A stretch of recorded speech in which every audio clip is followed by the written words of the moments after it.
We've gone final in Rio Rancho, New Mexico. The Northern Arizona Wranglers fall to the Duke City Gladiators by the final score of 69-48. James Poovey coming to you live here alongside my broadcast partner, Mr. Ed Cole. Ed, a rough game today, and still we have not been able to beat those Duke City Gladiators inside their home building there in Rio Rancho, New Mexico. You know, that's amazing. 0-4 in that building. Have not won there since ever, obviously ever. And now since Sebastian Noel, brother Noel, told us that they were 7-2 against the Wranglers before this game. Obviously now they're 8-2. So Duke City has got something. They've got some mojo working against the Northern Arizona Wranglers over the first 4 years of the existence of this program to be 8-2. And yes, this was a disappointing loss, a disappointing way to end the season. JP losing 3 of 4 after they were 8-4 after the San Antonio win. They kind of just lost it and lost 3 of 4, and they just got out of playoff contention. And then of course the Rattlers winning yesterday, that didn't help at all. That clearly eliminated Northern Arizona. But yeah, to lose by 21 to Duke City, and it's disappointing. It's a sad way to end the season, but you know that's why they play football games for a reason. Somebody has to win and somebody has to lose. Unfortunately, NAZ came out on the losing end today.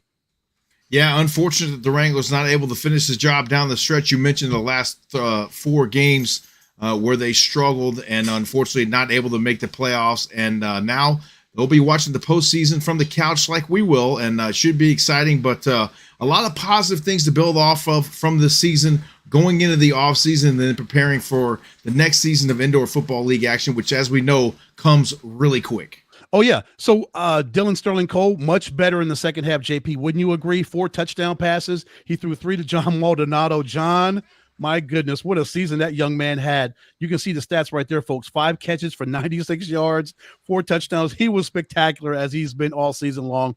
Kobe White strong, 4 for 76 and a touchdown. But JP, what'd you see from Sterling Cole? The proper adjustments were made clearly in the second half. He threw for almost 250 yards and those 4 touchdowns. He looked like a much different player than he was in the first half. Vastly improved from half number 1 to half number 2 for Dylan Sterling Cole. I like what I saw. He needs to improve the accuracy down the field on some of those shots, deeper down the field, but on the short routes, he was hitting those with great precision there in that second half, and he was able to run for a couple nice runs as well, was Dylan Sterling Cole. Yeah, it was hard. It was obviously hard running, folks. You can see the numbers right there, 34 yards rushing for the team, but Sterling Cole, 33 of the 34 yards. It was just hard for them to run today. Duke City's defense was on it, and Javin Kilgo, you see his numbers, 14 of 24, 151, 4 touchdowns, 3 of them to Scary Terry, 1 to Conliffe, and they had 3 rushing touchdowns as well. So offensively, Duke City was rolling. They scored 69 points, and what can you say about Ernesto Lacayo, JP? He's definitely getting the special teams player of the week. In the second half alone, 4 deuces, 4 of his 6 deuces. He has 6 deuces, ladies and gentlemen, 2 field goals, 3 extra points, 4 of the deuces in the second half, 2 field goals, 3 extra points. So he accounted for 17 points of Duke City's in the second half. Ernesto was on one today. Ernesto pulled an Axel Perez is what he did. And we've seen down this entire football season how big some of these kickers can be, especially with the deuce rules and the abilities to get the rouge if you're able to get the guy in the end zone before he brings it out. And then not to mention the deuces. I mean, these guys just off the charts. And Ernesto Lacayo is one of those kickers that is special in this Indoor Football League. Oh, yeah, JP, he really redeemed himself for his struggles last week in Bay Area out in San Jose against the Panthers. Missed a lot of kicks last week, but he came back and pretty much nailed almost every single one he had today. But 6 deuces, wow, he was pretty special today. But Duke City, give them the credit. They came out and they got the victory, and they are now 4-0 against Northern Arizona out in Rio Rancho. I don't know what it is, but it's something about that building that just that brings up Duke City whenever Northern Arizona rolls through there. And it's interesting that the same architect built both the FTC and the Rio Rancho Event Center. So it's the exact same building, just in 2 different cities. And if you think about it, Ed, it's kind of become a natural rivalry with the Wranglers and the Duke City Gladiators. Obviously, former Duke City head coach Dominic Bramante was our original head coach in Northern Arizona during our 2021 inaugural season. So that definitely helped jumpstart the rivalry right there, and it's just continued. But, Duke City now 8-2 overall in 10 games against our Northern Arizona Wranglers, and right now they definitely have the upper hand in that rivalry.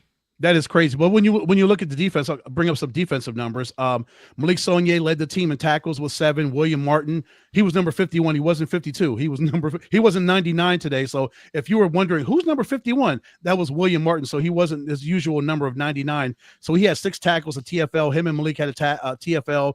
Dejor Davenport had a TFL as well. He had 5 tackles. Travion Banks 5 tackles in that interception at the end. Travion, incredible year. JP 8 interceptions. Was tied for the league lead in interceptions. Travion's been special all season long, JP.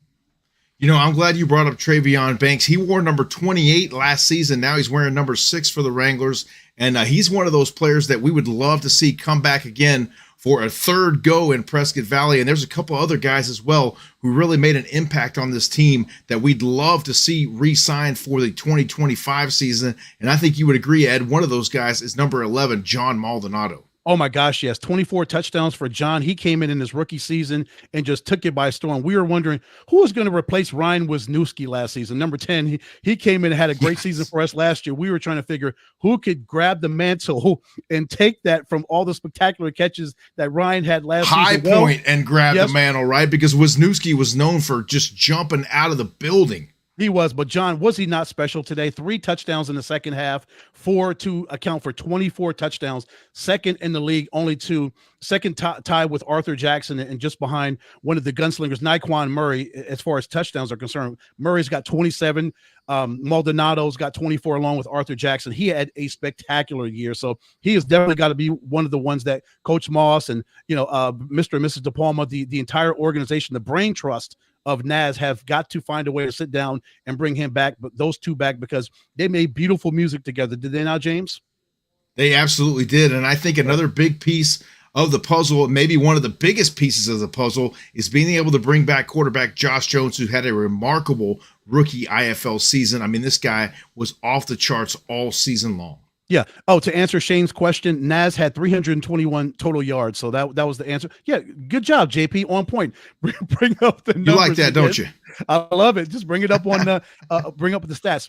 But yeah, Josh, they brought him out in the second quarter. It was really no need, honestly, for him to be there. They didn't want to risk any injury, to JJ Wright, JP. So they brought in Sterling Cole.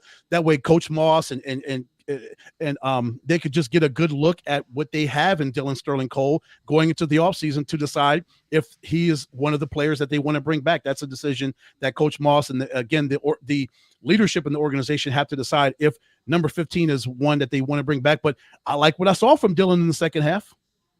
Absolutely right. He was vastly improved. And, we talked about it in the off the air and during the halftime show as well. It's a matter of getting reps in this offense. You got to get comfortable. You got to establish that timing with the right receivers. Mm-hmm. And Dylan Sterling Cole just simply hadn't had the chance to do that this season. So, yep. No fault of his own. He was obviously playing behind a really good quarterback in Josh Jones. And who knows, maybe he'll come back again next season and compete for the starting job. Who knows what the offseason holds. But one thing I think the Wranglers will definitely go look at is signing a defensive coordinator for this ball club. I would think so. It's going to be hard to replace Coach Moran, with yes. everything he did. And that's going to be hard shoes to fill for whoever they decide to bring in as a defensive coordinator. But I think it's paramount that they do bring in a defensive coordinator, somebody with a person with some skill that can come in and take over that part of the organization. JP, that way Coach Moss can go back and to his regular duties of being the head coach and running everything instead of having to run everything and then the defense. And it's a lot to put on one man to do. But if they can bring one person in that's strictly based on running the defense like Coach Moran did, then we'll see the defense should step up and be vastly improved than what it was this year, which was still a really good defense, a great defense. Speaking of the defense, another guy they should definitely look at bringing back is number 26, Shamar Moreland, who was inserted into the starting lineup, I want to say about midway through the season, and did nothing but produce for the Northern Arizona Wranglers week after week. Oh, yeah, JP, over a 3-week span, an interception in every one of those games. So he came in. It's all about the opportunities, right, JP? The opportunities when you get inserted into the lineup, like a Tosin Oyekanmi or a Shamar Moreland or anybody on the football team, when you get that opportunity, you have got to seize that opportunity and make the best of it. And number 26 absolutely did. And I was so proud of what he was able to do this season, the young man from Ottawa. It would be great to bring back number 26. But yeah, just stay on the defense. There's so many guys. especially defensive backs, Malik Saunier, Gervin Hall Jr., Yes. Kevin Hyde. We talked about Travion Banks, Shamar, Lummy Young IV. That's just the defensive backs. Then you want to go to the linebackers. You want to talk about Dejor Davenport or Kalen Hicks. Then you want to go to the defensive line. You want to talk about oh my gosh, Mason Newton or Tremont Lofton or Wallace Collins. Oh my gosh, can we bring them all back? We would love to. In an ideal world, we probably would be able to, but there's probably going to be some losses. But I'm sure Coach Moss and, again, the organization will try to do their best to bring as many players back as possible. Right, James? And they always have a good feel for that. We've returned some dudes that have really produced in their subsequent seasons after retaining them on the roster for the Wranglers. So no doubt Coach Moss and the staff, if we know Coach Moss, he'll be back to work tomorrow on very task right there, looking towards the 2025 season after they get home tonight from the Rio Rancho trip. So we'll take a short commercial timeout and wrap up the 2024 Northern Arizona Wranglers football season when we return here from the break. Stay with us. He's here.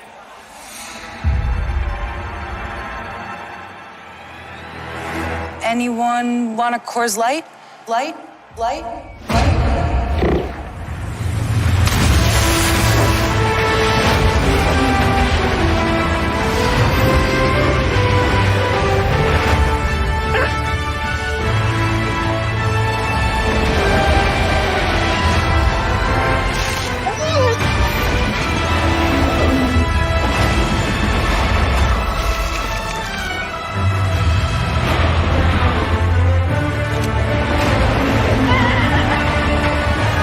Oh my.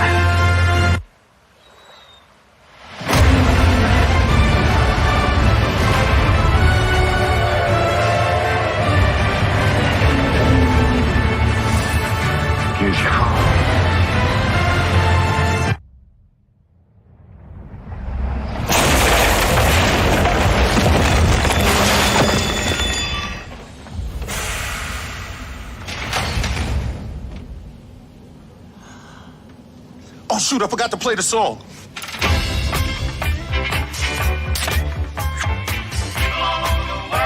Thanks, LL Cool J. I got a guy who can fix this.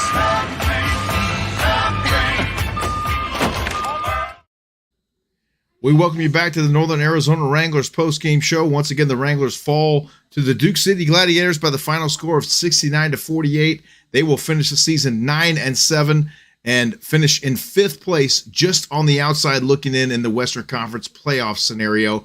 But Ed, it's been a pretty good season. The Wranglers, a lot of positive things to build on. Any final thoughts as we close out here, my friend, before we wrap up this 2024 campaign? Well, brother, I want to say thank you for another great season of Northern Arizona Wranglers football broadcasting. I can't believe it's our 4th year. We got through our 4th year, JP. Isn't that crazy, man? Absolutely crazy. It was my pleasure to have you alongside me in the booth all season long. Some great times, great memories. Obviously, tragedy with the loss of Coach Moran, but some fantastic memories I'll carry forward from this 2024 season. And I'm already hyped for 2025 and what this team can do when they come back next fall or next spring. Excuse me. Absolutely. So, like you said, Coach Moss and his coaching staff, and they'll get to work. I'm sure they'll be working on the bus ride home from Rio Rancho tonight. You know how Coach Moss is. That man never stops working. I'm sure once they get back to the FTC, he may go to his office and work some more tonight. You know, Coach Moss. I wouldn't doubt it. I would not doubt it one bit. He's in there watching film tonight or possibly even early tomorrow morning and making a preliminary roster for 2025. Yeah. Ed and I will have, it looks like 31 days off, Ed, before we take back to the airwaves for Arizona high school football live on the CW7 this fall. We're excited. We'll be all over the state this fall, and we'll also be up in Prescott Valley for the Crosstown Showdown in October between the Prescott Badgers and the Bradshaw Mountain Bears. I'm excited to do another season. That'll be our 4th year of Thursday Night Football as well this fall, my friend. My goodness, where does time go? Especially when you're having fun. This is not work. No, absolutely not. Absolutely not.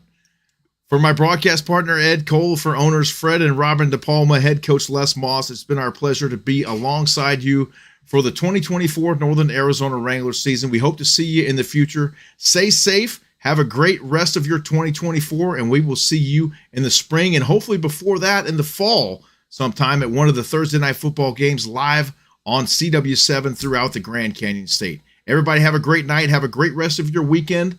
And as we always say, Go Wranglers. We almost got it right that time.